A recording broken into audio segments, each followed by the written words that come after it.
Des barricades en flammes, des manifestants marchant sur les autoroutes, comme ici au nord de Barcelone, et un hymne catalan scandé par des milliers de personnes dans la rue.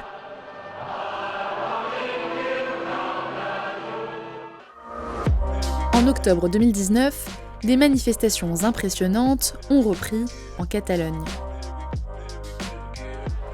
Et plus encore que lors des précédents rassemblements, ces manifestations ont été le théâtre d'affrontements violents entre des indépendantistes et les forces de l'ordre, comme ici, à l'aéroport de Barcelone. Au total, 600 personnes ont été blessées entre le lundi 14 et le vendredi 18 octobre. À l'origine de ce pic de colère, il y a la journée du 14 octobre 2019. La Cour suprême espagnole condamne 9 dirigeants catalans à des peines de 9 à 13 ans de prison. Des peines lourdes pour une accusation lourde, la sécession. Cette sécession, c'est celle de 2017, quand des dirigeants catalans ont organisé un référendum d'autodétermination alors même que le gouvernement espagnol l'avait interdit. Un référendum suivi d'une proclamation d'indépendance historique. La resolució de la declaració dels i les representants del Parlament queda aprovada per 70 vots a favor, 10 en contra i 2 vots en blanc. Mais resté symbolique. Hoy he disuelto el Parlamento de Cataluña. Si la situation semble se bloquer, c'est aussi parce que la Catalogne reste profondément divisée sur la question de l'indépendance. D'après un sondage publié par le gouvernement régional, 48% de la population serait contre l'indépendance de la Catalogne.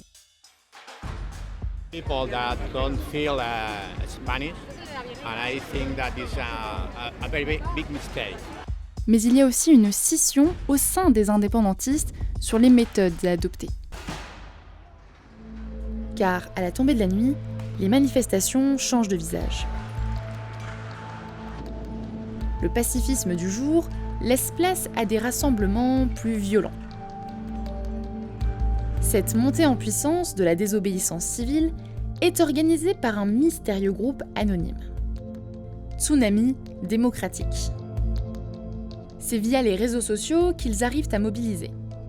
Sur la messagerie sécurisée Telegram, le groupe compte plus de 350 000 personnes.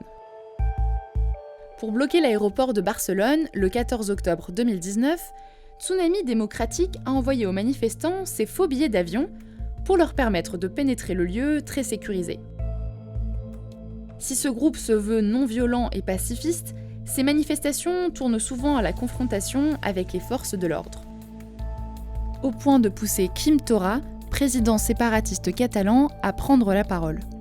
El moviment independentista no és ni ha estat violent. Sempre hem condemnat i condemnem la violència.